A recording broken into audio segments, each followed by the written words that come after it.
الحمد للہ وحدہ الصلاۃ والسلام علی من لا نبی بعدہ وعلی آلہ وصحبہ اجمعین۔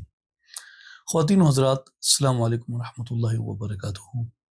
اللہ تعالیٰ کے کرم اور اس کی مدد سے آج چوتھے پارے سے حضور نبی کریم صلی اللہ علیہ وآلہ وسلم کی سیرت طیبہ کے متعلق کچھ چیزیں دیکھیں گے، اور جو پہلی میں آیت منتخب کر کے آپ کی خدمت میں پیش کرنے لگا ہوں، یہ ایک حضور نبی کریم صلی اللہ علیہ وآلہ وسلم کا ایک اعجاز ہے اور قرآن کا ایک اعجاز ہے کہ بظاہر آپ نے تورات نہیں پڑھی تھی، لیکن قرآن مجید نے اس انداز میں توریت کا اس میں حوالہ دیا، اور توریت سے اس پہ توریت کے ماننے والوں سے جب سند چاہی تو وہ مبہوت رہ گئے، اور یہ وہ بات تھی۔ اور اس طرح کے دیگر مقامات، جیسے اس سے پہلے درس میں بھی ہم یہ گفتگو کر چکے ہیں کہ ایسے مقامات جب آتے تھے تو اس پہ جو عرب کے ان کتابوں کے ماننے والے لوگ تھے وہ مبہوت اور ششدر رہ جاتے کہ یہ کیا معاملہ ہے، انہیں کون اس طرح کی اور ایسی خبریں عطا کرتا ہے۔ تو آئیے آیت کریمہ دیکھتے ہیں۔ آیت مبارکہ ہے آل عمران، آیت 93۔ کل الطعام کان حلا لبنی اسرائیل الا ما حرم اسرائیل علی نفسه من قبل ان تنزل التوراۃ قل فأتوا بالتوراۃ فاتلوها ان کنتم صادقین، کہ توریت کے اترنے سے پہلے بنی اسرائیل کے لیے ہر کھانے کی چیز حلال تھی سوائے ان چیزوں کے جنہیں حضرت یعقوب علیہ السلام نے خود اپنے اوپر حرام کر لیا تھا۔ فرما دیں تورات لاؤ اور اسے پڑھو اگر تم سچے ہو۔ واقعہ کچھ یوں ہے کہ اہل کتاب میں سے ایک گروہ نے جو توریت کو مانتا تھا، انہوں نے حضور سید عالم صلی اللہ علیہ وآلہ وسلم سے کہا کہ آپ اپنے آپ کو ملت ابراہیمی پہ خیال کرتے ہیں، لیکن تضاد یہ ہے کہ آپ ملت ابراہیمی پہ اپنے آپ کو کہنے کے باوجود بھی ایسی چیزیں کھاتے ہیں جو حضرت ابراہیم علیہ السلام نہیں کھاتے تھے۔ ان مثال کے طور پہ وہ اونٹ کا گوشت نہیں کھاتے تھے، اونٹ کا دودھ استعمال نہیں کرتے تھے اونٹنی کا، تو آپ اونٹنی کا دودھ استعمال کرتے ہیں، آپ اونٹ کا گوشت کھاتے ہیں، تو آپ کیسے ملت ابراہیمی پہ ہیں؟ حضرت ابراہیم علیہ السلام تو یہ نہیں کھاتے تھے، آپ کیسے دعویٰ کرتے ہیں پھر ملت ابراہیمی پہ ہونے کا، جبکہ آپ وہ چیزیں کھاتے ہیں جو ابراہیم علیہ السلام نہیں کھاتے تھے؟ حضور نبی کریم علیہ السلام نے فرمایا کہ یہ چیزیں حضرت ابراہیم علیہ السلام پہ حلال تھیں اور حضرت ابراہیم علیہ السلام یہ چیزیں کھاتے تھے۔ تو انہوں نے جواب دیا، انہوں نے کہا کہ جی نہیں، یہ چیزیں حضرت ابراہیم علیہ السلام پہ بھی حلال نہیں تھیں، حضرت نوح علیہ السلام پہ بھی حلال نہیں تھیں، اور یہ اسی طرح تسلسل میں ہم تک چلی آئیں، حضرت نوح سے حضرت ابراہیم تک اور حضرت ابراہیم علیہ السلام سے ہم تک، کہ یہ چیزیں یہود میں حرام ہیں اور انبیاء پہ یہ چیزیں حرام ہیں۔ اس لیے اللہ تبارک و تعالیٰ نے قرآن مجید میں یہ حکم اتارا اور یہ اطلاع عطا فرمائی کہ یہ جتنی بھی چیزیں حضور نبی کریم صلی اللہ علیہ وآلہ وسلم تناول فرماتے ہیں، اور ان میں سے یہود جن چیزوں کو ناپسند کرتے ہیں اور نہیں کھاتے، یہ وہ چیزیں ہیں جو حضرت یعقوب علیہ السلام نے کسی وجہ سے، جن میں منت بھی کہی جاتی ہے اور بھی دیگر چیزیں کہی جاتی ہیں، حضرت یعقوب علیہ السلام اس وجہ سے یہ چیزیں نہیں کھاتے تھے، اور حضرت ابراہیم علیہ السلام نے کسی بھی جگہ اپنے اوپر ان چیزوں کو حرام نہیں کیا تھا۔ اب اس سے جب یہود نے انکار کیا، انہوں نے کہا کہ جی ایسا تو نہیں ہے، تو یہاں پہ قرآن مجید نے انہیں چیلنج دیا اور فرمایا قل، اے حبیب آپ انہیں فرمائیے، فَأْتُوا بِالتَّوْرَاةِ فَاتْلُوهَا، تورات لاؤ اور اس کی تلاوت کرو، ان کنتم صادقین، اگر تم سچے ہو۔ دعویٰ کر رہے ہو نا تم کہ ابراہیم علیہ السلام پہ یہ چیزیں حرام تھیں اور یہ حضرت یعقوب علیہ السلام کا میں تمہیں بتا رہا ہوں، اور وہ تم کہہ رہے ہو کہ حضرت یعقوب علیہ السلام سے پہلے یہ چیزیں حرام تھیں اور تم اس کو لے کے جاتے ہو نوح علیہ السلام تک۔ فرمایا تورات لے کے آؤ، تورات کھولو اور اس میں تلاوت کرو اگر تم سچے ہو۔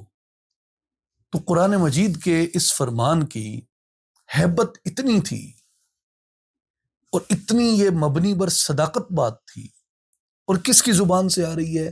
ایک امی نبی کی زبان سے، جس نے بظاہر تورات کبھی پڑھی ہی نہیں، جس کو تورات میں اتنی گہرائی سے ان مسائل کی خبر ہی نہیں۔ جیسے تیسرے پارے کے درس میں حضرت عزیر علیہ السلام کے واقعے میں بھی ہم نے یہ بات ڈسکس کی۔ اس کے علاوہ بھی یعنی جو ڈسکرپشنز تھی نا حضور علیہ الصلوۃ والسلام کی ان واقعات کے بارے میں، جو آپ نے حضرت عیسیٰ علیہ السلام کے بارے میں اور حضرت موسیٰ علیہ السلام اور دیگر انبیاء بنی اسرائیل کے بارے میں ڈسکرپشنز دی تھیں، جتنی in depth attention to detail ان میں جتنی آپ کو نظر آتی ہے، وہ اتنی پریسائزلی آپ نے بیان فرمائی کہ ان کے لوگوں کے پاس کوئی چارہ نہیں تھا سوائے اس کے کہ وہ نبی برحق پہ ایمان لے آئیں۔ تو ان میں جتنے صادق لوگ تھے، سچے لوگ تھے، جو کتاب میں جنہوں نے تحریف نہیں کی اور جن کے دل اس خوف سے دہل گئے، اللہ کے کلام کی ہیبت میں مبتلا ہو گئے، وہ ایمان لے آئے حضور علیہ السلام پہ۔ اس لیے آپ اگر دیکھیے جو اوریجنلی یعنی جو مذہب ہے عیسائیت، اس کا آغاز تو بیت المقدس سے ہوا ہے نا، یروشلم سے ہوا ہے۔ یہ تو بعد میں پھر رومن امپائر میں چلا گیا، پھر رومن امپائر سے یورپ میں پھیلا، اور اب ایک وسیع آبادی جو ہے وہ مغرب کو تصور کیا جاتا ہے اس کا، مگر حقیقتاً تو یہ مڈل ایسٹرن ریلیجن تھا۔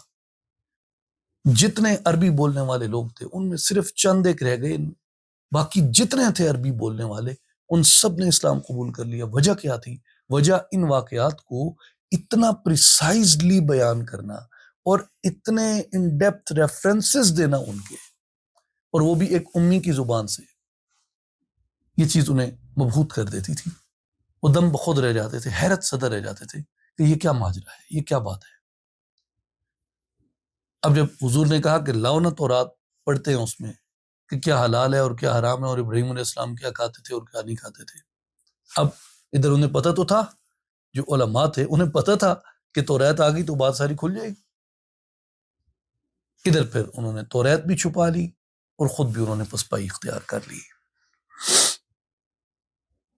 تو یہ واقعات جو ہیں نا، یہ ہمیں بہت کچھ بتاتے ہیں کہ کیسے یعنی اسلام کی جو ہیبت تھی وہ اہل عرب پہ طاری ہوئی حضور سید عالم صلی اللہ علیہ وآلہ وسلم کے زمانے میں۔ یعنی ایک قرآن کا ایک لنگول میریکل تو ہے جس نے عربوں کو مبہوت کر دیا۔ اسی لیے تو سردار مکہ عتبہ نے یہ کہا تھا کہ قرآن جو ہے یہ حضور علیہ السلام کے بارے میں کہ یہ جو کلام پیش کرتا ہے، یہ جو اس کے پاس کتاب ہے، اس میں اتنا ہے کہ یہ عرب کو فتح کر لے گا۔ اس لیے اس نے مکہ والوں کو کہا، سردار مکہ عتبہ نے، جو اس وقت سردار مکہ تھا، کہ جو بدر میں پہلا مقتول ہے بدر کا، اس نے کہا تھا کہ محمد صلی اللہ علیہ وآلہ وسلم کو لڑ لینے دو عربوں کے ساتھ، یہ اس کتاب کے ذریعے عرب فتح کر لے گا۔ عرب فتح کر گیا تو ہمارے رشتہ دار کی حکومت ہوگی، ہم مزے لوٹیں گے۔ اگر فتح نہ کر سکا تو اسے کوئی عرب ٹھکانے لگا دے گا، تمہارے اوپر الزام نہیں آئے گا کہ قریش نے اپنے رشتہ دار کو مار دیا۔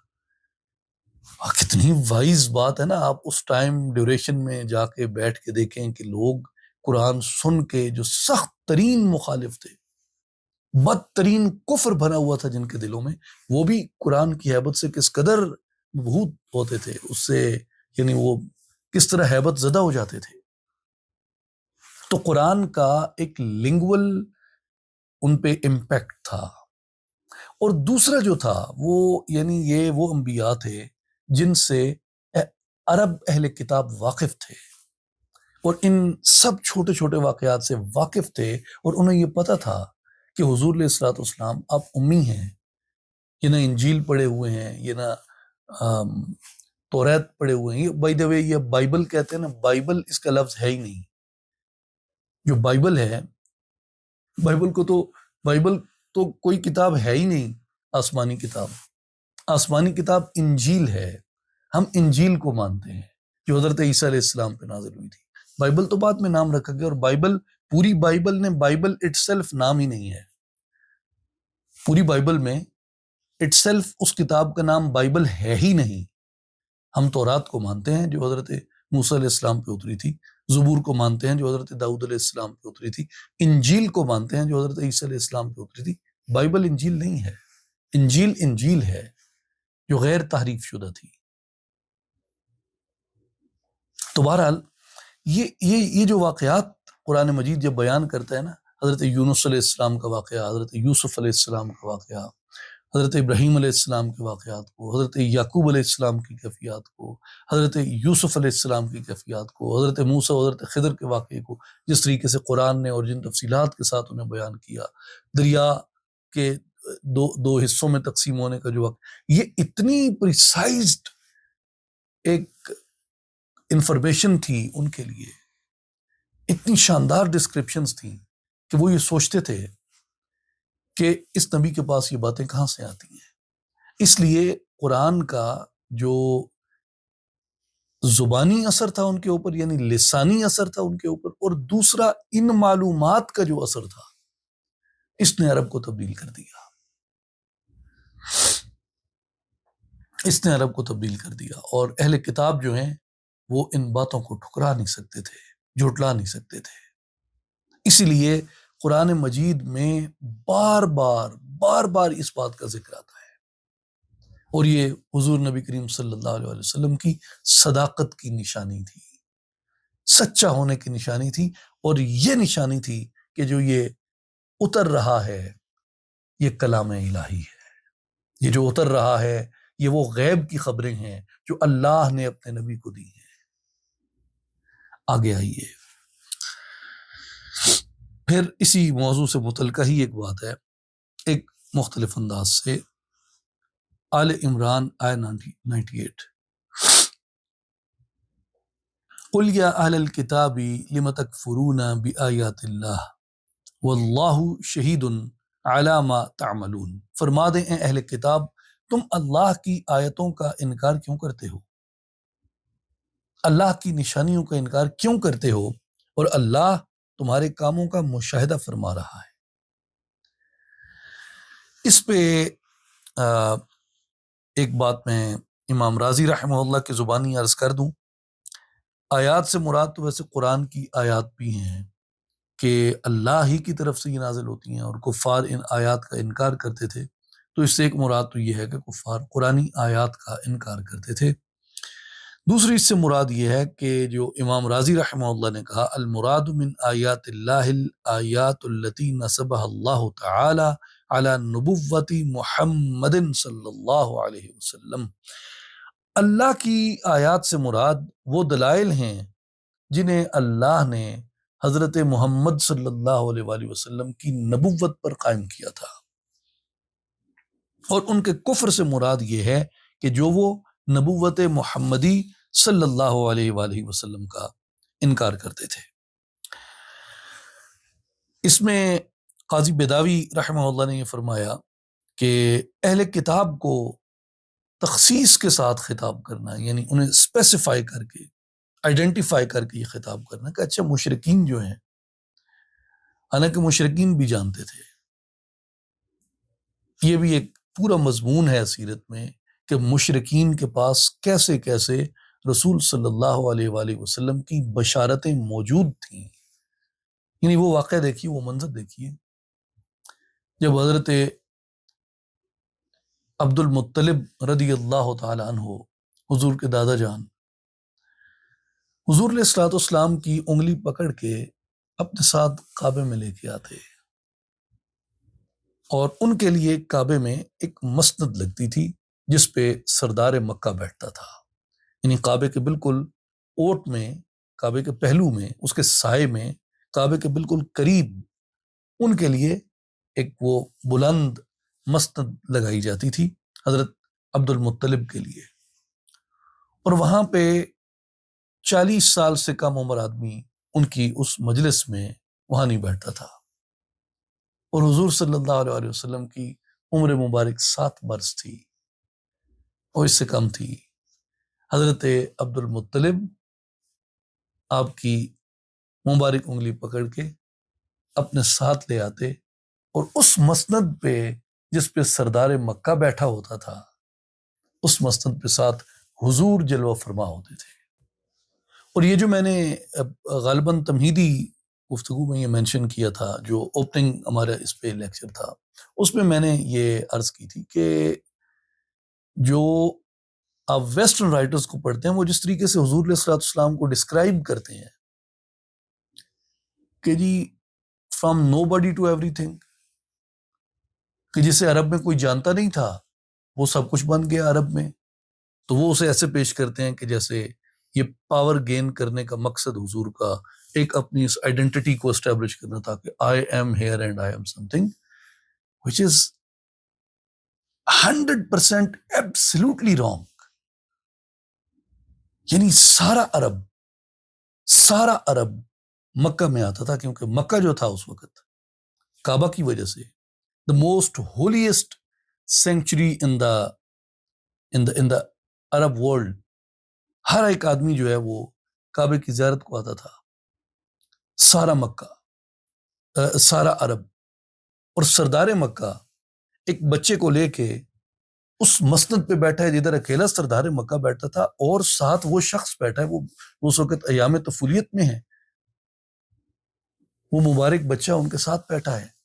تو کیا عرب کے لوگ نہیں جانتے تھے کہ یہ عبد المطلب کے ساتھ کون بیٹھتا ہے؟ یہ اننون رہا ہوگا یہ بچہ۔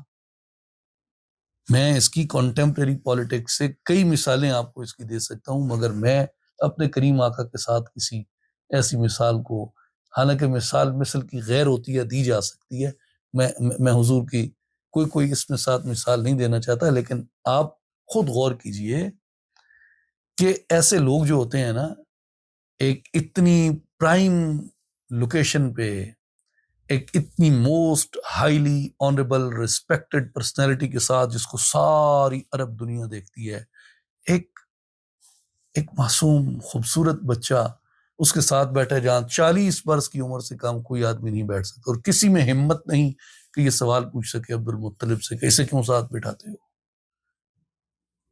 تو وہ عرب میں ان نون رہا ہوگا وہ بچہ۔ عبد المطلب کو عرب میں کوئی نہیں جانتا تھا۔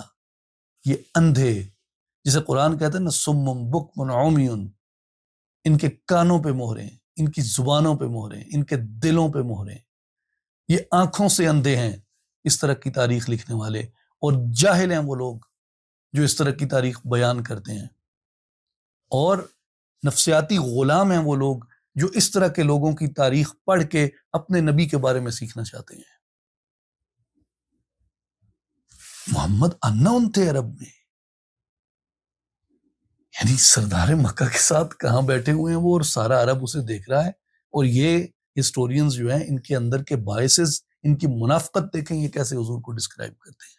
تو حضور صلی اللہ علیہ وسلم، آپ کو سارا عرب جانتا تھا، بچپن سے سارا عرب جانتا تھا۔ حضور کے والد کے قصے اگر آپ دیکھیں تاریخ میں، جس طریقے سے ان کے فال نکلی، ان کی قربانی کی، پھر ان کو حضرت عبد المطلب مدینہ لے کے گئے، پھر کاہنہ نے جس طریقے سے بتایا، پھر وہ واپس آئے، پھر جس طریقے سے ان کے بدلے میں 100 اونٹ قربان کیے گئے، اور عرب میں ان کا لقب تھا کہ وہ شخص جس کا سر بچانے کے لیے باپ کی دولت صرف ہو گئی، اور انہیں یوسف ثانی کہا جاتا تھا، حضرت عبداللہ کو عرب کے اندر۔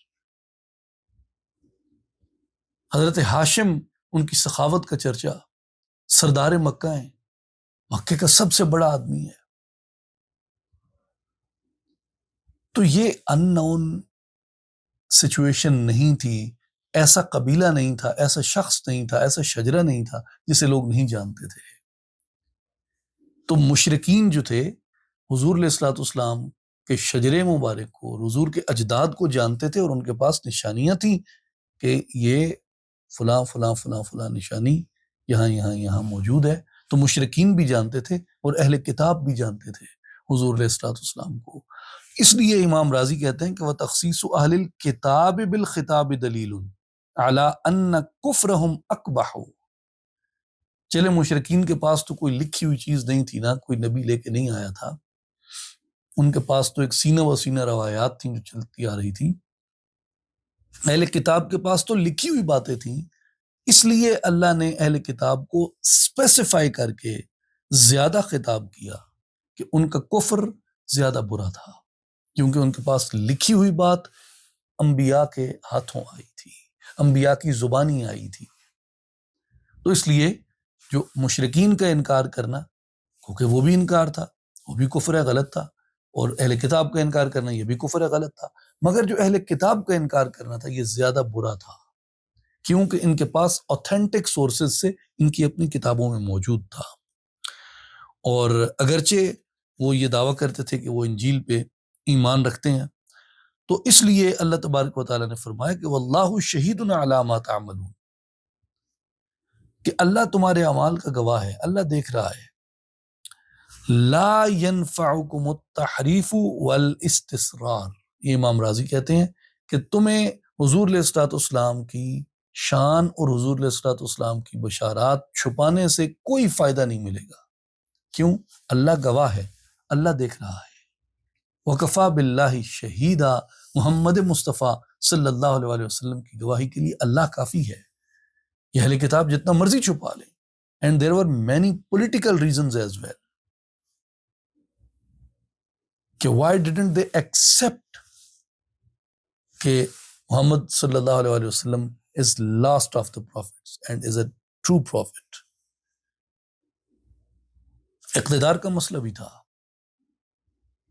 یہ صحیح بخاری کتاب بدء الخلق میں یہ حدیث پاک ہے جو حضرت ابو سفیان رضی اللہ تعالیٰ عنہ نے بیان کی کہ میں ہرقل کے دربار میں تھا۔ یہ ابو سفیان رضی اللہ عنہ نے روایت کیا، صحیح حدیث ہے بخاری شریف سے، کہ میں ہرقل کے دربار میں تھا، ہرقل نے مجھ سے 10 سوال پوچھے حضور صلی اللہ علیہ وآلہ وسلم کے بارے میں۔ پتہ چلا کہ بھائی سردار مکہ آیا ہوا ہے، تو بلا لیا اندر، اور ابو سفیان سے اس نے انٹرویو کیا، اور اس نے پوچھا، پہلا سوال کیا کہ نسب کیسا ہے۔ اس پہ حضرت ابو سفیان نے ہرقل کو، جو اس وقت رومن امپرر تھا، یعنی آپ سمجھ لیں کہ اس ٹائم کی جو نصرانی دنیا تھی اس کا سب سے بڑا سربراہ تھا، نے کہا کہ نسب کیسا ہے، تو حضرت ابو سفیان نے کہا کہ نسب عالی ہے۔ اس پہ ہرقل نے گواہی دی، اس نے کہا کہ ہاں، ہر نبی عالی نسب ہوتا ہے، ہر نبی کا نسب عالی ہوتا ہے، یہ اس نے گواہی دی۔ پھر اس نے کہا کہ کیا تم میں کسی نے پہلے ایسا دعویٰ کیا تھا نبوت کا؟ تو حضرت ابو سفیان نے کہا نہیں۔ تو ہرقل نے کہا کہ ہاں، اگر کسی نے ایسا دعویٰ پہلے کیا ہوتا تو میں کہتا کہ یہ نقالی ہے، کہ پریسیڈنٹ پہلے موجود ہے کہ ایسا کرنے والے کو بینیفٹ ملتے ہیں، تو محمد صلی اللہ علیہ وسلم نے اس لیے دعویٰ کر دیا کہ ان کو بھی وہ سارے بینیفٹ ملیں گے۔ تو چونکہ کسی نے دعویٰ نہیں کیا تو اس لیے اس کا مطلب ہے کہ یہ آرگینک ہے، نقالی نہیں ہے، اوریجنل ہے۔ تیسرا سوال ہرقل نے کیا کہ کیا ان کے آبا میں کوئی بادشاہ رہا ہے پہلے؟ تو حضرت ابو سفیان نے کہا نہیں، کوئی امپرر ان کے خاندان میں نہیں رہا۔ تو ہرقل نے کہا کہ ہاں،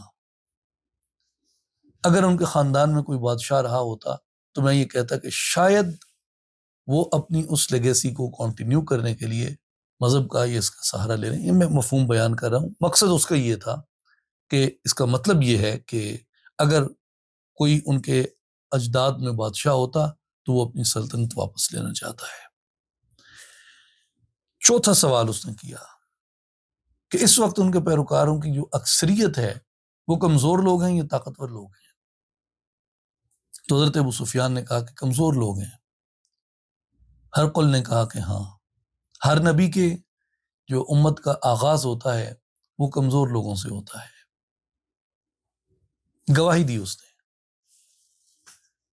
پانچواں سوال کیا کہ ماننے والے گھٹ رہے ہیں یا بڑھ رہے ہیں، یعنی ان کی تعداد جو ہے اس میں اضافہ ہو رہا ہے یا ان کی تعداد میں کمی ہو رہی ہے. تو ابو سفیان نے کہا کہ جی وہ تعداد تو دن بدن بڑھ رہی ہے.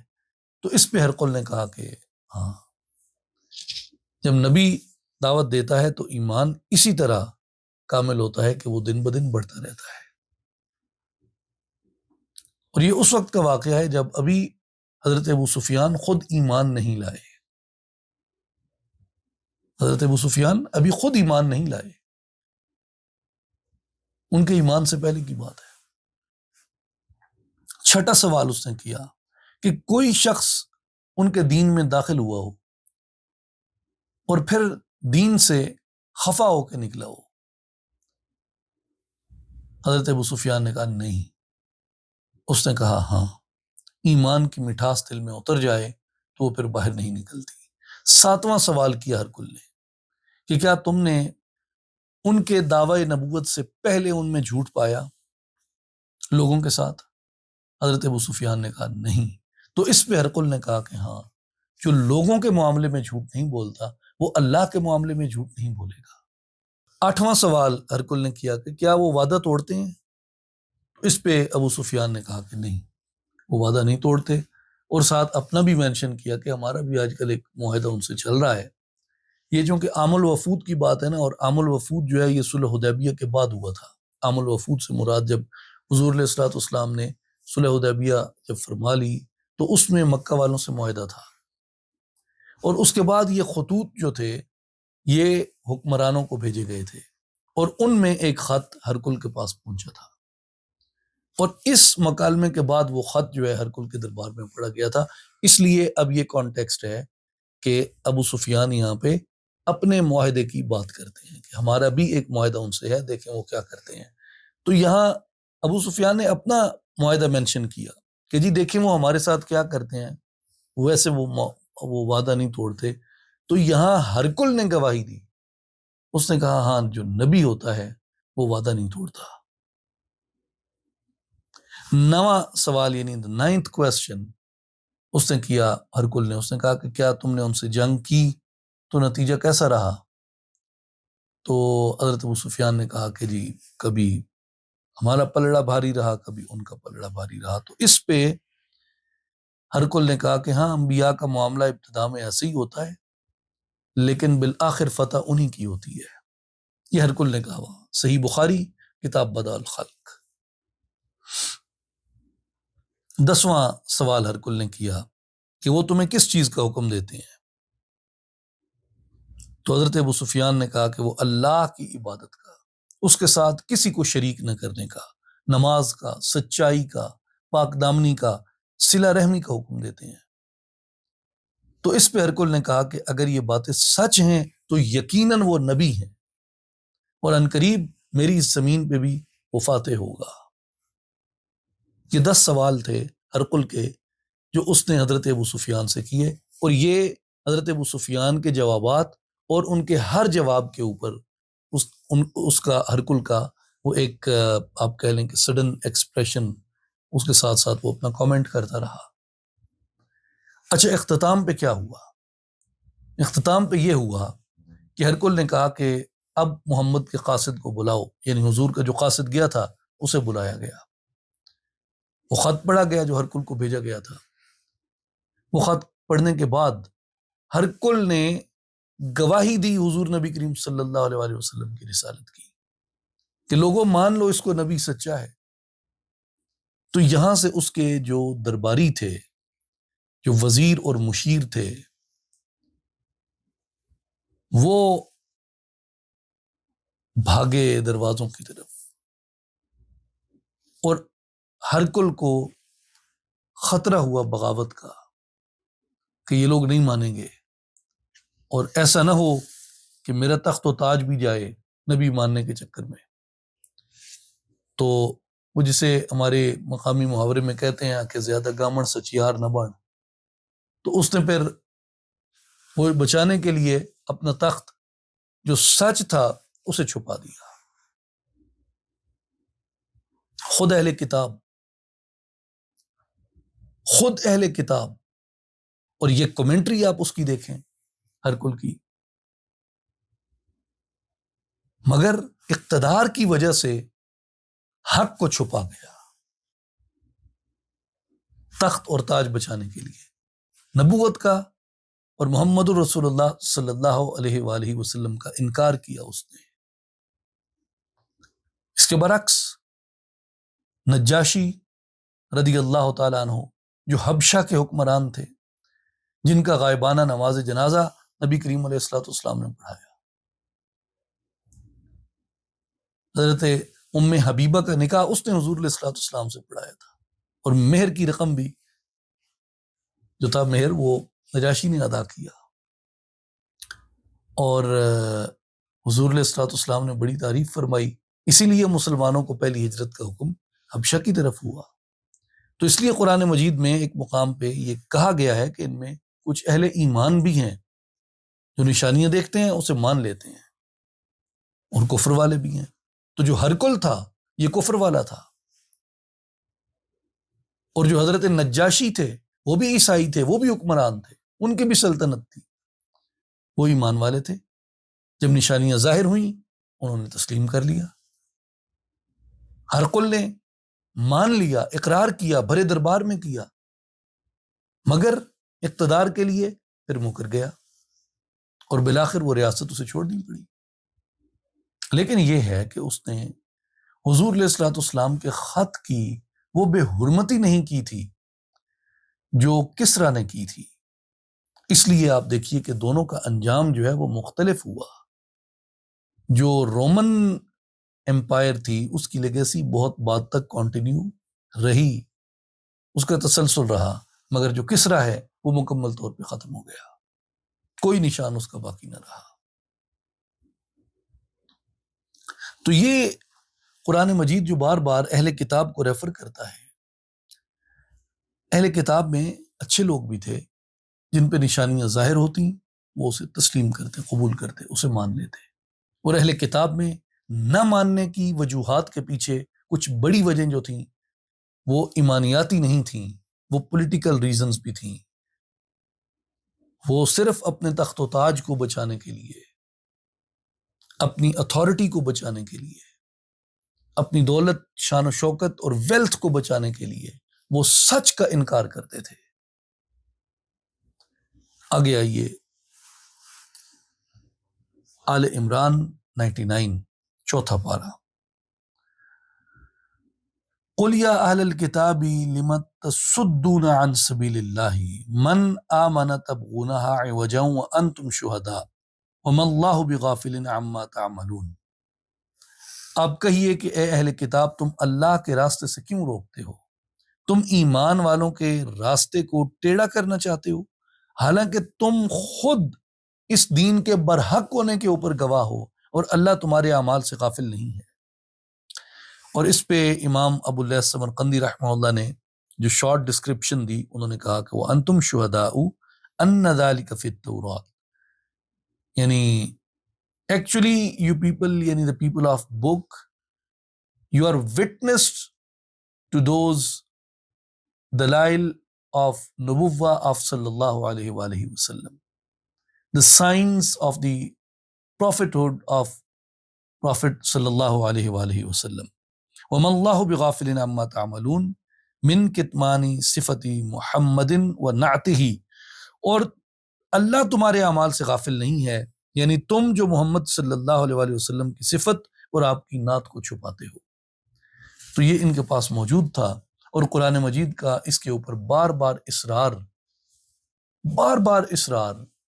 یہ بات واضح کرتا ہے اور بتاتا ہے کہ کتنی بڑی تحریف اور کتنی بڑی خیانت ان لوگوں نے صرف رسول صلی اللہ علیہ وسلم کے بغض میں، حضور کے حسد میں، اور اپنے اقتدار کے لیے انہوں نے اپنے دین کو ٹھٹھا بنا دیا، کتابوں کو بدل دیا، لوگوں کو گمراہ کیا۔ آگے آئیے آل عمران آیت نمبر 103۔ وَاعْتَصِمُوا بِحَبْلِ اللَّهِ جَمِيعًا وَلَا تَفَرَّقُوا وَاذْكُرُوا نِعْمَةَ اللَّهِ عَلَيْكُمْ اذ کنتم اعداء فألف بین قلوبکم فاصبحتم بنعمته اخوانا وَكُنْتُمْ عَلَى شَفَا حُفْرَةٍ مِّنَ النَّارِ فَانْقَذَكُم مِّنْهَا، اور تم سب مل کر اللہ کی رسی کو مضبوطی سے تھام لو اور تفرقے میں مت پڑو، اور اپنے اوپر اللہ کی نعمت کو یاد کرو، جب تم ایک دوسرے کے دشمن تھے اس نے تمہارے دلوں میں تالیف کر دی، یعنی تمہارے دلوں میں الفت پیدا کر دی ایک دوسرے کی، اور اس کی نعمت کے باعث تم آپس میں بھائی بھائی بن گئے، اور تم آگ کے گڑھے کے کنارے پہنچ چکے تھے، پھر اس نے تمہیں اس گڑھے سے بچا لیا۔ یوں ہی اللہ تمہارے لیے اپنی نشانیاں کھول کر بیان کرتا ہے۔ اس آیت مبارکہ میں بنیادی طور پہ 3 حصے ہیں۔ ایک یہ کہ اللہ کی رسی کو مضبوطی سے تھامو اور تفرقے میں نہ پڑو۔ دوسری یہ کہ وہ دن یاد کرو جب تم ایک دوسرے کے دشمن تھے، اللہ نے نعمت کی تم پہ اور تمہیں بھائی بھائی بنا دیا۔ اور تیسری بات یہ کہ تم دوزخ کے گڑھے پہ پہنچ چکے تھے اور اللہ تبارک و تعالیٰ نے تمہیں اس گڑھے سے بچا لیا۔ یہ 3 حصے ہیں، یہ تینوں حضور نبی کریم صلی اللہ علیہ وآلہ وسلم کی سیرت طیبہ کے مختلف پہلوؤں کی طرف ہمیں لے کے جاتے ہیں۔ امام احمد ابن حنبل رضی اللہ تعالیٰ عنہ نے حدیث مبارک بیان کی ہے حضرت ابو سعید الخدری رضی اللہ تعالیٰ عنہ سے۔ حضور نے فرمایا، یہ میں وضاحت کر رہا ہوں کہ جو اللہ کی رسی ہے وہ رسی کیا ہے۔ اللہ کی رسی پہ ویسے مفسرین نے بھی مختلف اقوال لکھے ہیں۔ دین کو من جملہ اللہ کی رسی کہا گیا ہے، کہ دین من جملہ اللہ کی رسی ہے۔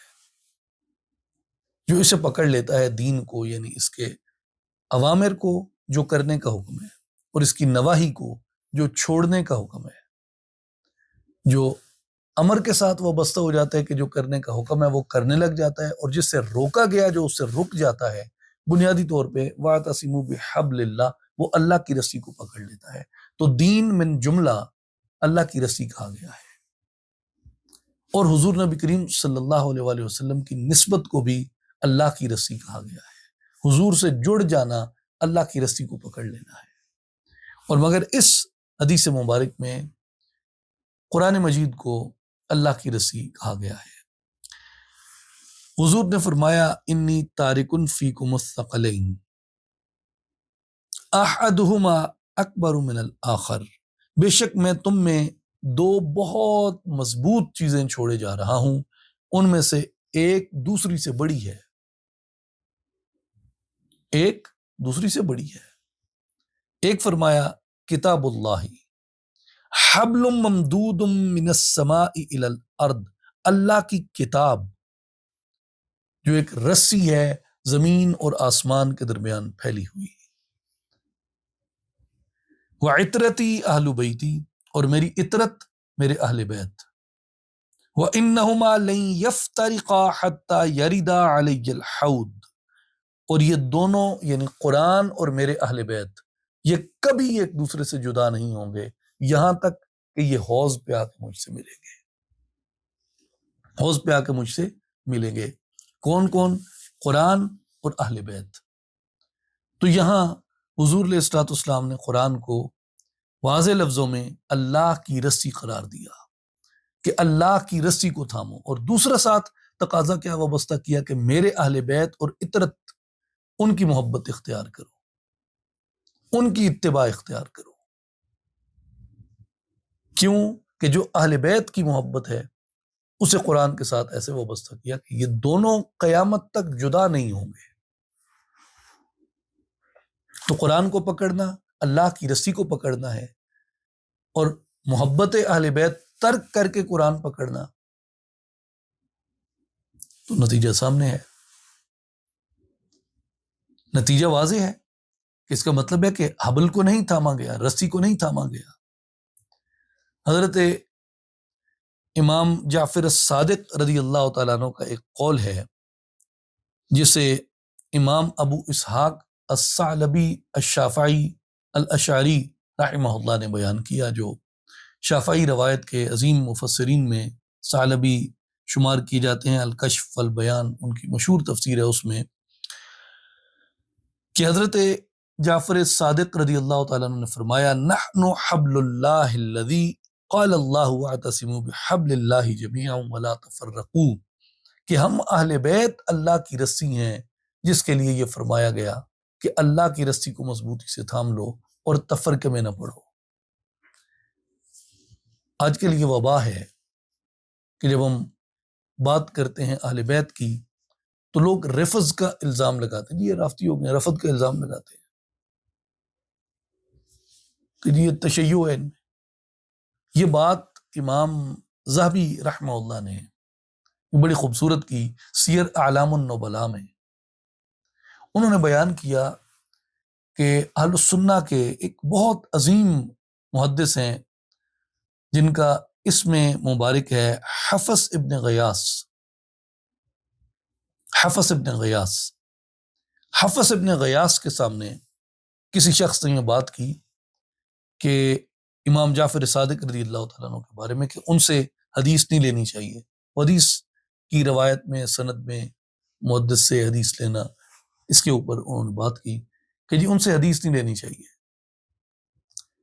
تو حفص ابن غیاث انہوں نے جواباً کہا، انہوں نے کہا کہ اگر تو نے میرے سامنے یہ بات کہیں اور کہی ہوتی میں اپنی جوتیوں سے تجھے سیدھا کرتا۔ امام ذہبی نے سیر اعلام النبلاء میں یہ بات لکھی ہے کہ اگر تو نے یہ بات کہیں اور کہی ہوتی نا کہ امام جعفر صادق سے حدیث نہیں لینی، میں تجھے جوتیوں سے سیدھا کرتا، جوتیوں سے میں تیری خدمت کرتا۔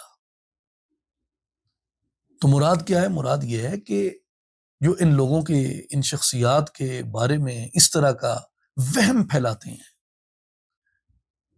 بنیادی طور پہ وہ خود ایک ناسبیت زدہ، ایک نفرت زدہ ذہنیت ہے، جن کو نہ دین کا پتہ ہے، نہ تاریخ کا پتہ ہے، نہ رسول صلی اللہ علیہ وآلہ وسلم کی ذات اقدس کا پتہ ہے، اور نہ یہ پتہ ہے کہ یہ اہمیت کیا ہے اس بات کی کہ حضور نبی کریم صلی اللہ علیہ وآلہ وسلم نے اتنے احکامات اپنے اہل بیت کی محبت کے بارے میں فرمائے، تو کیا وہ سلسلہ جو ہے وہ حسن و حسین کے ساتھ منقطع ہو گیا؟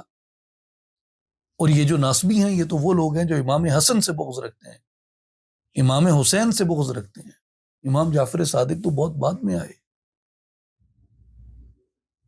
تو بھائی بات یہ ہے کہ جو حب اہل بیت ہے یہ قرآن نے سکھائی ہے اور یہ نبی صلی اللہ علیہ وآلہ وسلم نے سکھائی ہے، اور ان سے محبت کی جو تلقین اور تاکید ہے وہ ہمارے ائمہ کرام نے، جیسے امام احمد ابن حنبل رضی اللہ تعالیٰ عنہ کی مسند میں اور فضائل صحابہ میں بھی، دونوں کتابوں میں امام احمد نے اس حدیث کو روایت کیا، اور امام ثعلبی رحمہ اللہ نے امام جعفر صادق کا قول نقل کیا، عظیم امام تفسیر کے شافعیوں میں سے۔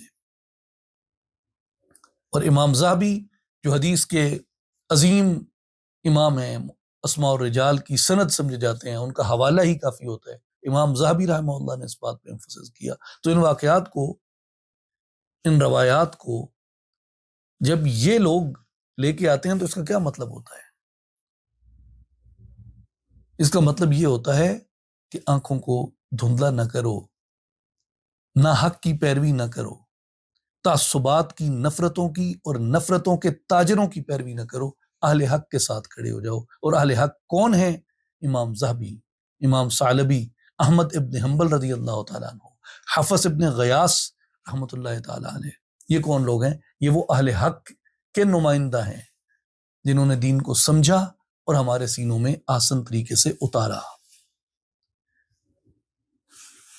بہرحال تو آیت کا دوسرا حصہ ہے وَاذْكُرُوا نِعْمَتَ اللَّهِ عَلَيْكُمْ، اللہ کی نعمت کو یاد کرو جب تم ایک دوسرے کے دشمن تھے، اللہ نے تمہارے دلوں میں تالیف کر دی اور تمہیں آپس میں بھائی بھائی بنا دیا۔ بڑی واضح بات اس پہ مختلف لوگوں نے لکھی ہے، but the most precise description of this ayah is given by امام قرطبی رحمہ اللہ، جس نے کہا کہ اللہ نے یہاں اپنی نعمتوں کو یاد رکھنے کا حکم دیا، اور سب سے بڑی نعمت اسلام ہے اور پیغمبر اکرم صلی اللہ علیہ وآلہ وسلم ہے، اور پیغمبر اکرم صلی اللہ علیہ وآلہ وسلم کی اتباع ہے۔ کہ کیا چیز تھی جس نے ان کی دشمنی ختم کی، دلوں میں محبت پیدا کی، بھائی بھائی بنا دیا؟ کیا چیز تھی؟ اسلام تھا، اور رسول صلی اللہ علیہ وآلہ وسلم تھے، اور رسول صلی اللہ علیہ وآلہ وسلم کی اتباع تھی۔ حضور آئے، اسلام آیا، اسلام دل میں گیا، حضور کی اتباع پیدا ہوئی۔ اگر یہ لوگ حضور کی اتباع نہ کرتے تو کبھی آپس میں بھائی بھائی نہ بنتے۔ اور اس لیے جو محبت ہے وہ حضور کی اتباع سے پیدا ہوتی ہے، حضور کی اطاعت سے پیدا ہوتی ہے، حضور کے راستے کو فالو کرنے سے وہ محبت پیدا ہوتی ہے۔ اور جو آگے فرمایا کہ وَكُنْتُمْ عَلَى شَفَا حُفْرَةٍ مِّنَ النَّارِ، تو تم جو تباہی کے گڑھے پہ پہنچ چکے تھے، اللہ نے وہاں سے تمہیں بچایا۔ تو اس کے دو میننگ کیے گئے ہیں۔ ایک میننگ تو یہ کہ جو اہل مکہ تھے وہ بتوں کو پوجتے تھے، اور جو دیگر کفار تھے وہ بھی مختلف گمراہیوں کے اندر مبتلا تھے، تو ان کے لیے دوزخ کا گڑھا قبر میں بھی تھا اور دوزخ کا گڑھا آخرت میں بھی تھا۔ تو حضور نبی کریم صلی اللہ علیہ وآلہ وسلم کے آنے سے وہ لوگ اللہ کے رب ہونے پہ راضی ہو گئے، محمد مصطفیٰ کے رسول ہونے پہ راضی ہو گئے، اسلام کے دین ہونے پہ راضی ہو گئے۔ تو نتیجہ کیا نکلا؟ اللہ نے انہیں دوزخ کے آگ کے گڑھوں سے بچا لیا، آگ کے کنویں سے نکال لیا۔ اس کا ایک یہ معنی ہے، اور ایک معنی اس کا یہ ہے کہ ایسی نفرت جو دن بدن بڑھتی چلی جا رہی تھی، جو قبائلی ٹکراؤ تھا اس میں جتنی شدت آتی جا رہی تھی، ایک دن ایسا آتا کہ سارا عرب ایک دوسرے سے لڑ بڑھ کے ختم ہو جاتا، اور اسے بھی کہا گیا کہ یہ تباہی کے دہانے پہ تھے۔ جو جنگوں کا وہاں پہ ایک سائیکل تھا، وائلنس کا جو ایک سائیکل تھا عرب میں، یہاں اگر میں اسے مینشن کرتا ہوں، بات کرتا ہوں، تو وہ بہت طویل ہو جائے گا، مگر اس طرف بھی اشارہ ہے کہ اگر حضور نہ آتے تو اس جہنم سے، اس دوزخ سے ان کی نجات ممکن نہیں تھی۔ میرے دوستوں اور بھائیوں، میری بہنوں اور بیٹیوں، اگلی آیت پہ جانے سے پہلے یہاں ان دو باتوں پہ تھوڑا سا سوچنا ہے کہ آج ہم دوزخ کے گڑھے پہ تو نہیں ہیں کہیں۔ جو حالات مسلمانوں کے ہیں، جو حالات ہمارے اپنے ملک کے ہیں، لسانی، صوبائی، فرقہ وارانہ، سیاسی اور دیگر جتنی افتراق ہے، جتنا ڈیوائیڈ ہے، اور جتنے بڑے بڑے وہاں پہ ویکیومز بن گئے ہیں مختلف چیزوں کے، کیا یہ دوزخ کا گڑھا تو نہیں ہے؟ اور وہی گڑھا جس طرف قرآن نے اشارہ کیا اس زمانے کے لوگوں کے لیے، تو اس زمانے کے لوگ کیسے بچے تھے؟ کس چیز نے بچایا تھا؟ فَأَنْقَذَكُم مِّنْهَا مُحَمَّدٌ، امام جوزی نے یہ قول نقل کیا کہ تمہیں محمد صلی اللہ علیہ وآلہ وسلم نے دوزخ کے اس گڑھے سے نجات عطا کی تھی۔ آج ہماری نجات کس میں ہے؟ اگر ہم اس دوزخ کے گڑھے پہ آ گئے ہیں کہ ٹوٹنے کا جو عمل ہے سوسائٹی میں، یعنی اس وقت جو ڈی کنسٹرکشن ہے سوسائٹی میں in a negative way, in a negative manner, اتنی زیادہ ہے، بلکہ اسے ڈی کنسٹرکشن نہیں کہنا چاہیے، اسے ڈسٹورشن کہنا چاہیے۔ جو ڈسٹورشن ہو رہی ہے، جو تباہی ہو رہی ہے، اتنی سپیڈی ہے کہ وہ دوزخ کا گڑھا ہی ہے۔ جدھر ہم جا رہے ہیں وہ آ گئے، اعمال کے اعتبار سے بھی، ایمان کے اعتبار سے بھی، اور نتائج کے اعتبار سے بھی آ گئے جدھر ہم جا رہے ہیں۔ بچا کیا سکتا ہے ہمیں محمد الرسول اللہ کی پیروی بچا سکتی ہے، محمد الرسول اللہ کی محبت بچا سکتی ہے۔ اس لیے قرآن نے کہا کہ حضور نے تمہیں بھائی بھائی بنایا۔ میرے لیے بڑا گراں ہوگا اپنے گریبان میں جھانکنا، اور کمزوریوں کے شکار ہر انسان پہ یہ بات اتنی ہی لاگو ہوتی ہے۔ ہر ایک کے لیے مشکل ہوگا اپنے گریبان میں جھانکنا کہ ان بھائی چاروں کو کون ختم کر رہا ہے۔ ہم ملا کو تان کرتے تھے، سیاستدان کو تان کرتے تھے، صوبائیت لسانیت زدہ ذہنیت کو تان کرتے تھے کہ جی یہ ڈیوائیڈ پھیلا رہے ہیں، یہ نفرتیں پھیلا رہے ہیں۔ جب ہمارے ہاتھ میں کوئی پلیٹ فارم نہیں تھا، کوئی وائس نہیں تھی، تب ہم جن کے پاس پلیٹ فارم تھا ان کو تان کرتے تھے کہ جی یہ ڈیوائیڈ کر رہے ہیں، یہ تباہی لا رہے ہیں، یہ نفرتیں پھیلا رہے ہیں۔ آج جب ہمارے ہاتھ میں پلیٹ فارم آیا ہے نا، کمنٹ سیکشن کا اور وی لاگ کا اور باقی چیزوں کا، ہم کیا کر رہے ہیں؟ کس مولوی سے کم ہے یہ عوام؟ کس سیاستدان سے کم ہے یہ عوام؟ کس لسانیت صوبائیت زدہ ذہنیت سے کم ہے یہ عوام؟ تو جو یہ جو بھائی چارے کو توڑا جا رہا ہے، اس عمل کو روکنا ہے۔ اور کیسے روکنا ہے؟ وَلَا تَفَرَّقُوا، تفریق سے بچ کے۔ آج غور کریں کون ہے جو محبت کی دعوت دیتا ہے، اس کے ساتھ ہو جائے۔ لڑانے والوں کے اپنے ایجنڈے ہیں، لڑانے والوں کے اپنے ان کے ہینڈلرز ہیں۔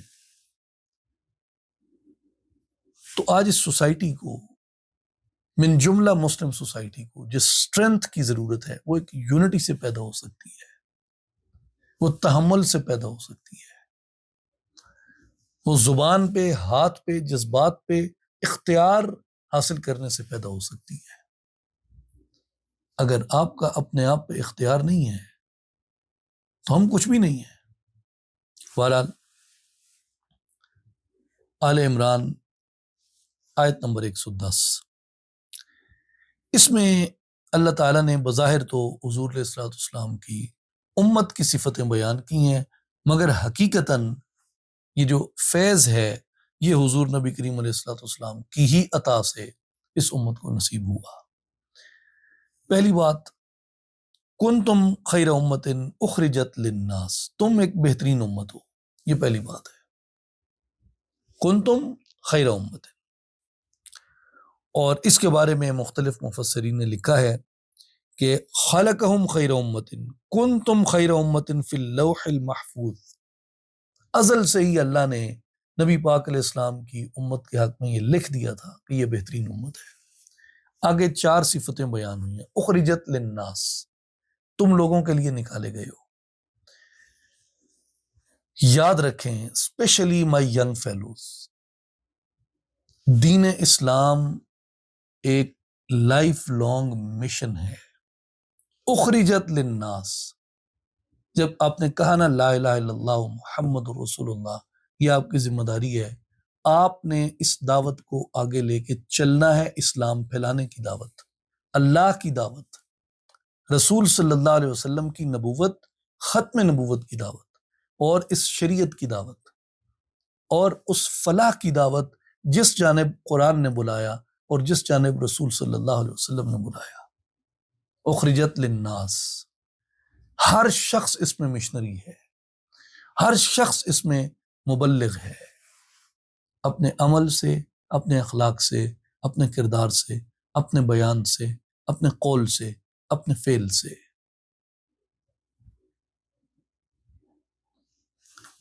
دوسری بات، تأمرون بالمعروف، وہ جو نکالے گئے ہو کرتے کیا ہو؟ اس میں نیکی کا امر، وتنہون عن المنکر، برائی سے روکنا، وتؤمنون باللہ، اللہ پہ ایمان لانا۔ تو اس لیے یہ 4 صفتیں بیان ہوئیں۔ اخرجت للناس، دنیا کے لیے ایک پیغام لے کے جاؤ، کس چیز کا؟ نیکی کے پھیلانے کا، برائی سے روکنے کا، اللہ پہ ایمان لانے کا۔ یہ 4 چیزیں بنیادی اس آیت مبارکہ میں اللہ تبارک و تعالیٰ نے بیان فرمائی ہیں۔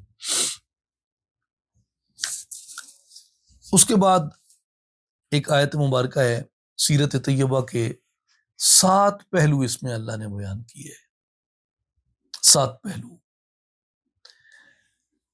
فَبِمَا رَحْمَةٍ مِّنَ اللَّهِ لِنْتَ لَهُمْ، اے حبیب صلی اللہ علیہ وسلم، بس اللہ کی کیسی رحمت ہے آپ پہ کہ آپ لوگوں کے لیے نرم طبع ہیں، نرم طبع ہیں۔ وَلَوْ كُنْتَ فَظًّا غَلِيظَ الْقَلْبِ لَانفَضُّوا مِنْ حَوْلِكَ، اگر آپ تند خو اور سخت دل ہوتے تو لوگ آپ کے گرد سے چھٹ کر بھاگ جاتے، لوگ آپ کے قریب نہ آتے، دور ہوتے اور بھاگ جاتے۔ فَاعْفُ عَنْهُمْ، سو آپ لوگوں سے درگزر فرمایا کریں، معاف فرمایا کریں۔ وَاسْتَغْفِرْ لَهُمْ، اللہ سے ان کے لیے بخشش مانگا کریں۔ وَشَاوِرْهُمْ فِي الْأَمْرِ، اور اہم کاموں میں ان سے مشورہ کیا کریں۔ فَإِذَا عَزَمْتَ فَتَوَكَّلْ عَلَى اللَّهِ، اور جب کسی بات کا عزم کر لیں تو پھر اللہ پہ توکل کریں۔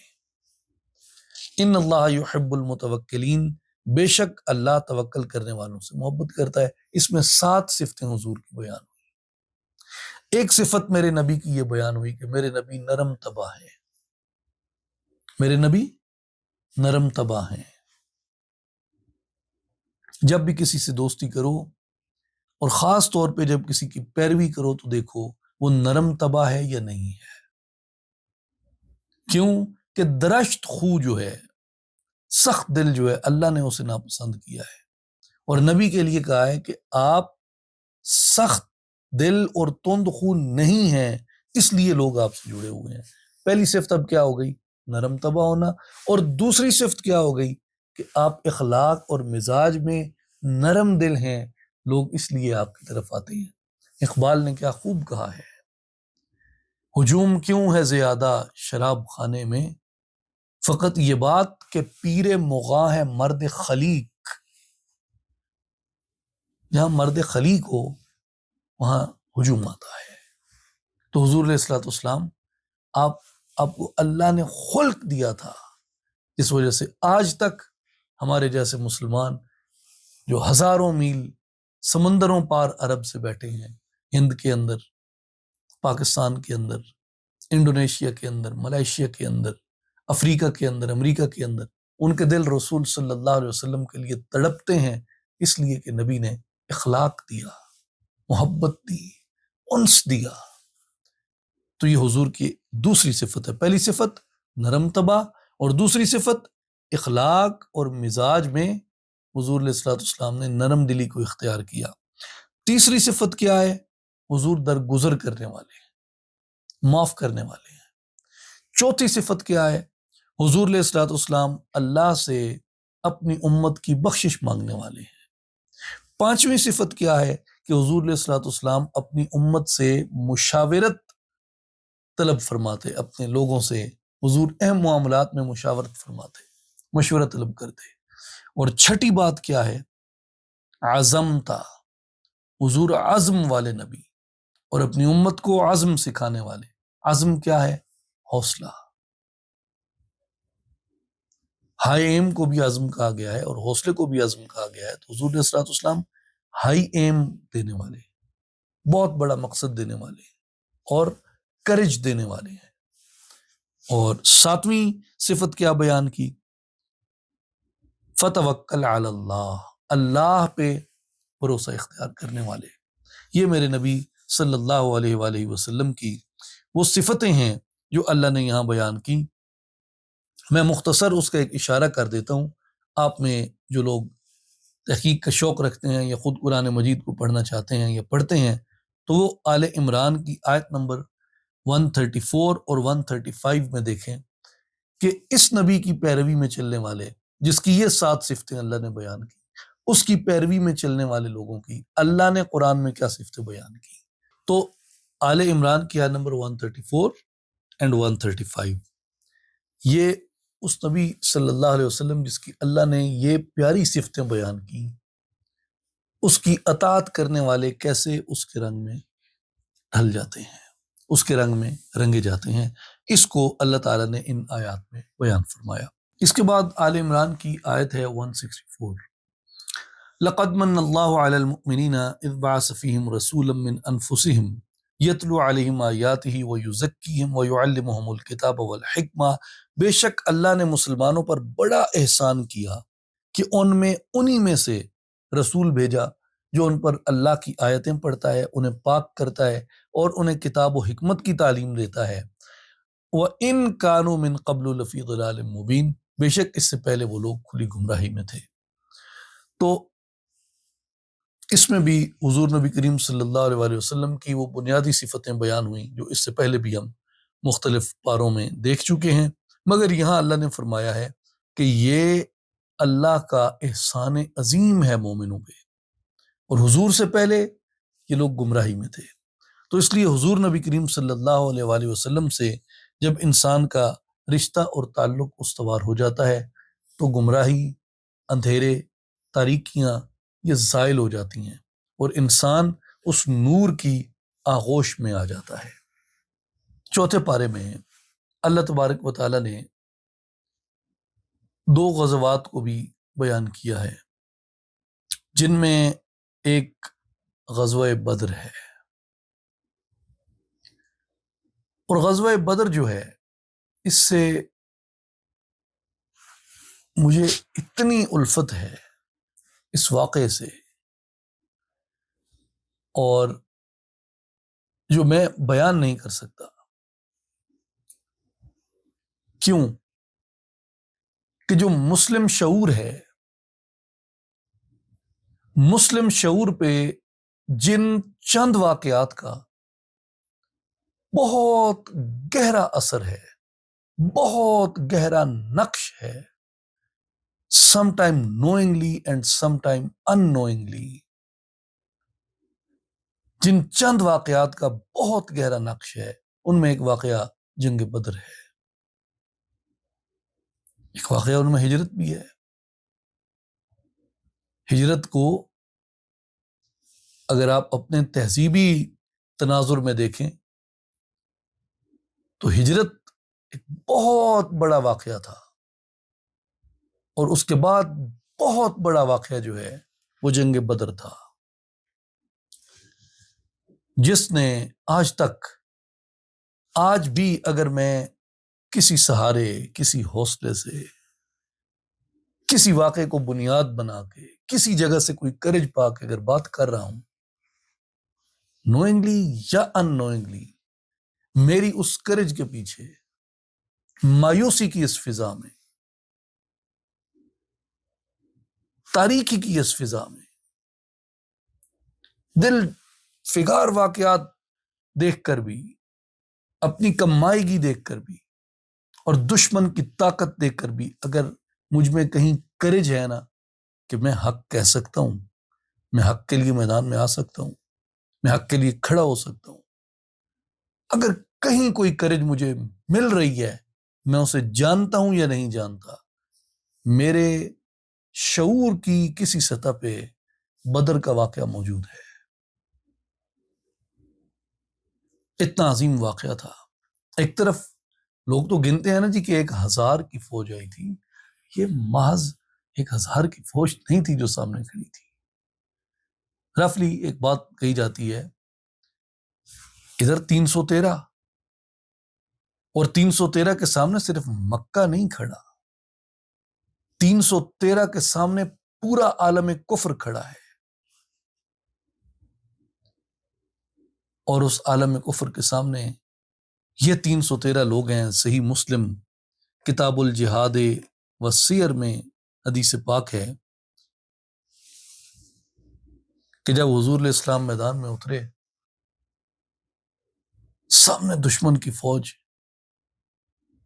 اور حضور نے قبلہ رخ ہو کے اپنے دونوں ہاتھ پھیلائے اور اللہ سے دعا کی، اللہم انجز لی ما وعدتنی، اللہم آتی ما وعدتنی، اے اللہ جو وعدہ کیا ہے وہ پورا کر دے، اے اللہ جو وعدہ کیا تو نے مجھ سے اب وہ مجھے عطا فرما، اللہم ان تہلک هذه العصابۃ من اہل الاسلام لا تعبد فی الارض، اے اللہ یہ جماعت، یہ گروہ اہل اسلام کا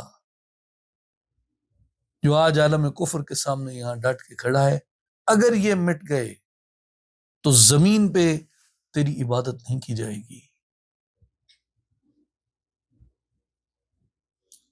حضور نبی کریم صلی اللہ علیہ وآلہ وسلم یہ دعا کر رہے ہیں اور مسلسل اپنے رب کو یاد کرتے رہے، حتی سکت رداؤہ عن منکبیہ، یہاں تک کہ آپ اس انداز میں، اس رقت میں دعا کر رہے تھے کہ آپ کی جو مبارک چادر تھی وہ آپ کے کندھوں سے ڈھلک گئی۔ یار غار حضرت ابو بکر صدیق رضی اللہ تعالیٰ عنہ آئے، حضور کی چادر مبارک اوپر کی اور حضور کو تھام لیا اپنے ہاتھوں سے اور عرض کی، یا رسول اللہ، آپ کے لیے اپنے رب سے اتنی گریہ ازاری کافی ہے، آپ کا رب آپ سے کیے گئے وعدے کو پورا فرمائے گا۔ اور پھر جو مقام آتا ہے وہ مقام یہ آتا ہے جسے آل عمران میں بیان کیا کہ وَلَقَدْ نَصَرَكُمُ اللَّهُ بِبَدْرٍ وَأَنْتُمْ أَذِلَّةٌ، اللہ نے تمہاری مدد کی تھی بدر میں جبکہ تم تعداد میں بہت تھوڑے تھے۔ فَاتَّقُوا اللَّهَ لَعَلَّكُمْ تَشْكُرُونَ، اللہ سے ڈرو تاکہ تم شکر گزار بن جاؤ۔ اِذْ تَقُولُ لِلْمُؤْمِنِينَ أَلَنْ يَكْفِيَكُمْ أَن يُمِدَّكُمْ رَبُّكُمْ بِثَلَاثَةِ آلِفٍ مِّنَ الْمَلَائِكَةِ مُنزَلِينَ، اے حبیب جب آپ مسلمانوں سے فرما رہے تھے کہ کیا تمہارے لیے کافی نہیں کہ تمہارا رب 3000 اتارے ہوئے فرشتوں کے ذریعے تمہاری مدد فرمائے، یہاں 3000 کا ذکر کیا اس آیت میں، اور آگے کیا فرمایا، بلا ان تصبروا وتتقوا ويأتوكم من فورهم هذا يمددكم ربكم بخمسة آلاف من الملائكة مسومين، ہاں اگر تم صبر کرتے رہے اور پرہیزگار رہے، یعنی تقوی پہ قائم رہے، اور وہ کفار تم پر اس وقت پورے جوش سے جب حملہ آور ہو جائیں گے تو تمہارا رب نشان لگے ہوئے 5000 ملائکہ کے ذریعے تمہاری مدد فرمائے گا۔ شرط کیا تھی کہ تم تقوی اختیار کرو، متقی ہو جاؤ، پرہیزگار ہو جاؤ اور اپنی جگہ پہ ڈٹے رہو، صبر اختیار کرو۔ تو وہ جماعت جس نے اللہ پہ تقوی اختیار کیا، وہ جماعت جو صبر پہ ڈٹی رہی، وہ جماعت جو رسول صلی اللہ علیہ وآلہ وسلم کی جانثار بن گئی، تعداد میں کم تھی، ہتھیار نہیں تھے، مکمل ساز و سامان نہیں تھا، اور اس کے سامنے مد مقابل فوج ہتھیاروں سے لیس، طبل بجاتے ہوئے، نغمے گاتے ہوئے آ رہے ہیں، اور کیا سوچ کے آ رہے ہیں کہ آج ہم انہیں تہس نہس کر دیں گے اور اس اسلام کو مٹا کے جائیں گے یہاں سے، جس سے ہم مکہ میں نہ مٹا سکے۔ لیکن اللہ نے اس دن کو ایک اور دن بنا دیا، وہ یوم فرقان بن گیا، وہ یوم فتح مبین بن گیا، وہ کفار کے لیے یوم عبرت بن گیا، اور اللہ تعالیٰ نے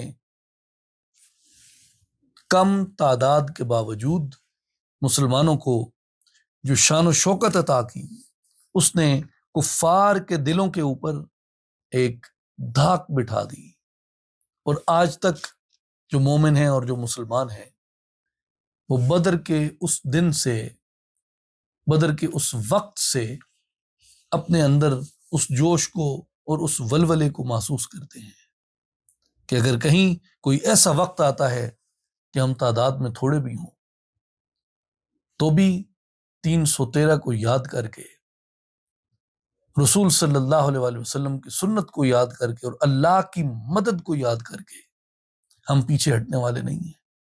اس لیے جب آگے قرآن مجید میں بعد میں یہ احکام آئے کہ کبھی بھی میدان جنگ میں پیچھے منہ نہ موڑو، تو یہاں بھی جو شعور تھا مسلمانوں کا اس وقت، جب قرآن یہ کہہ رہا ہے کہ میدان جنگ میں پیٹھ نہ دکھاؤ، منہ نہ موڑو، جو شعور تھا اس شعور میں بدر موجود تھا۔ بدر آج بھی مسلم شعور میں اجاگر ہے اور زندہ ہے، اور جس دن بدر نکل گیا مسلم شعور سے، اس دن مسلمانوں میں کوئی کرج باقی نہیں رہ جائے گی۔ کوئی حوصلہ باقی نہیں رہ جائے گا، کوئی اٹھنے والا نہیں اٹھے گا، کوئی ٹکرانے والا ظلم سے، کفر سے، ظالم سے، استبداد سے، جبر سے ٹکرانے والا کوئی نہیں اٹھے گا۔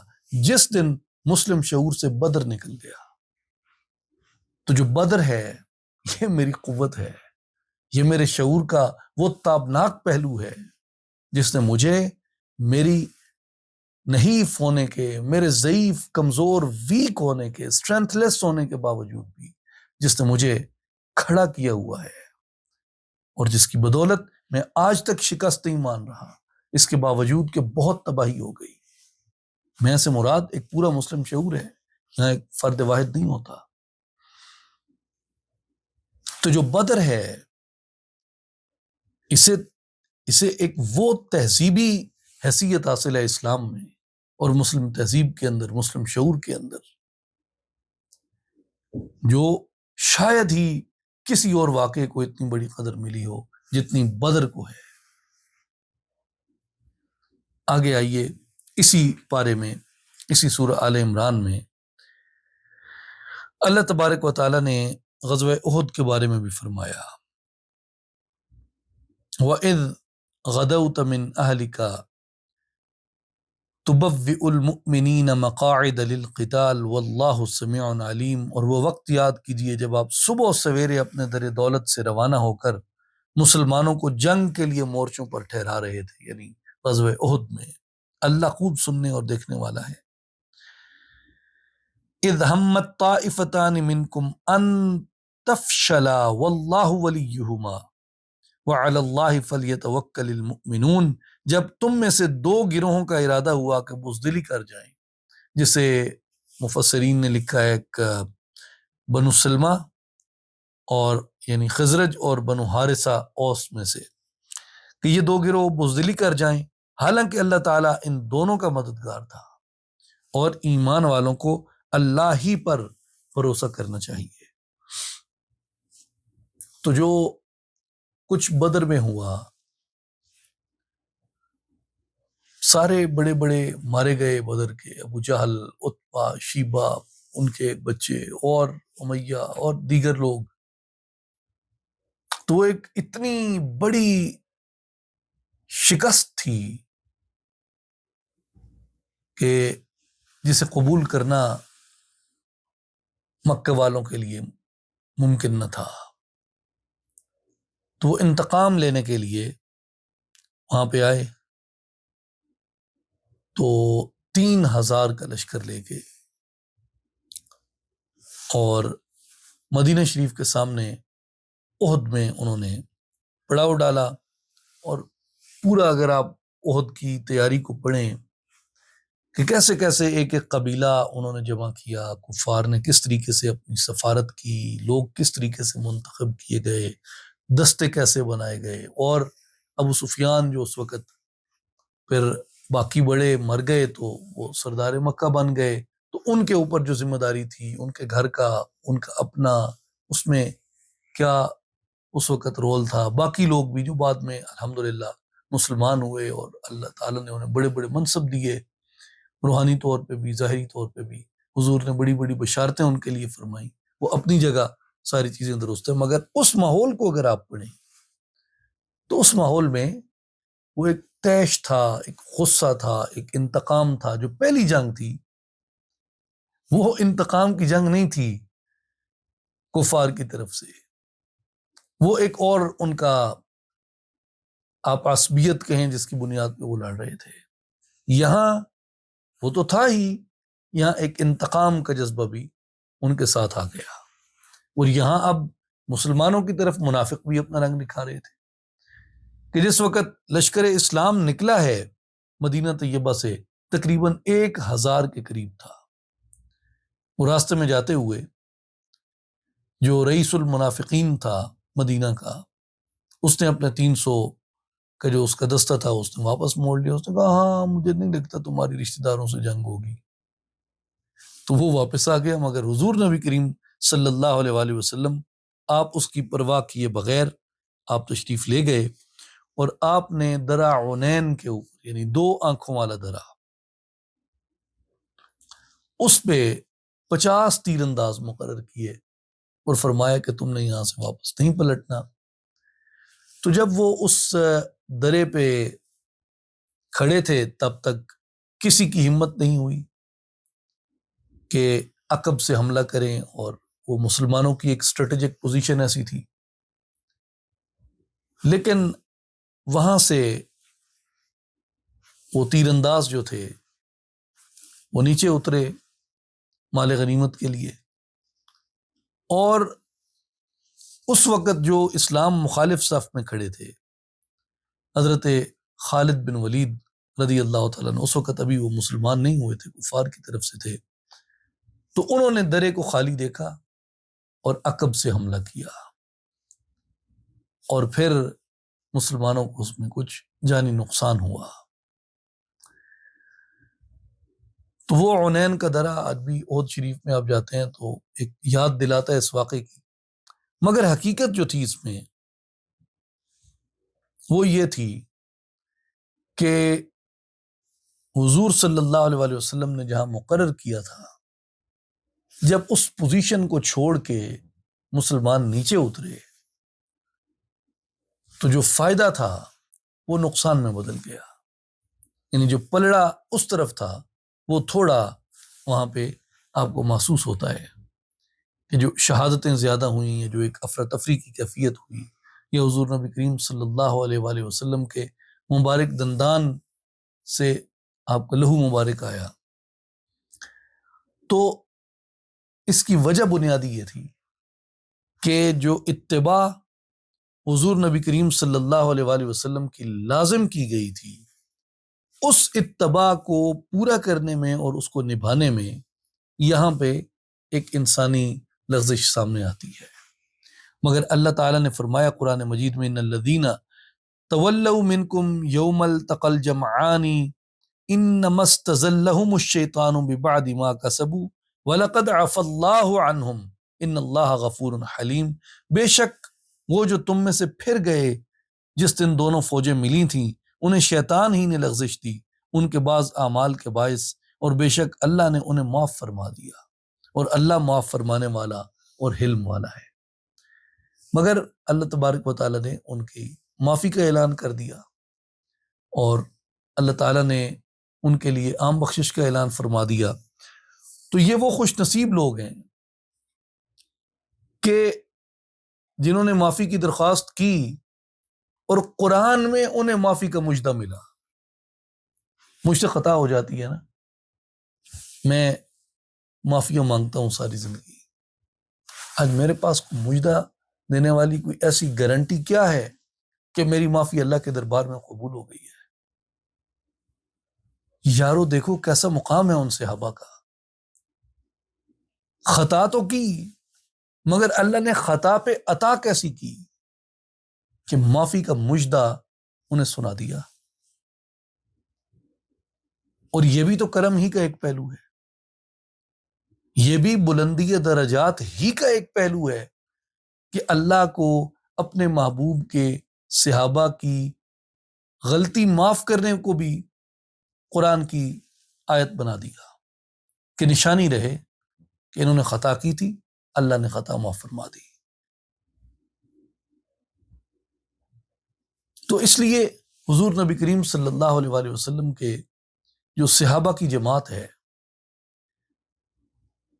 ان سے جو ہماری محبت ہے اور ان سے ہمارا جو احترام کا ایک تعلق ہے وہ غیر متزلزل ہے کہ اس جماعت میں جن لوگوں نے اگر لغزش بھی کی ہے، جیسا کہ غزوہ احد میں ہوئی، اللہ تبارک و تعالیٰ نے اس لغزش پہ بھی انعام فرمایا ہے ان کے اوپر، ان کی خطا کو معاف کیا، وہ جو نقصان ہونا تھا وہ تو ہوا، مگر یہ نقصان ہوا کیوں؟ حضور کی اتباع ترک کرنے میں۔ جو آخری بات میں اس میں عرض کرنا چاہتا ہوں وہ یہ ہے کہ آج بھی اگر ہم حضور کی اتباع اختیار کر لیں اور صدق دل سے جو خطائیں نادانیاں ہم سے انفرادی طور پہ اپنے لیے اور اجتماعی طور پہ اپنی قوم کے لیے ہوئی ہیں ان کے لیے نادم ہو جائیں تو اللہ بخشنے والا اور حلم والا ہے۔ اور راستہ ہمارے پاس کیا ہے؟ راستہ یہ ہے کہ حضور کی اتباع کی طرف لوٹیں، حضور کی محبت کی طرف لوٹیں۔ یہی ہمارے لیے سچ کا اور خیر کا راستہ ہے۔ انشاءاللہ اگلے پارے کے ساتھ دوبارہ حاضر ہوں گے۔ تب تک کے لیے اللہ تعالی ہم سب پہ اپنے فضل اور کرم کی بارش اور رحمت نازل فرمائے۔ وآخر دعوانا ان الحمد للہ رب العالمین۔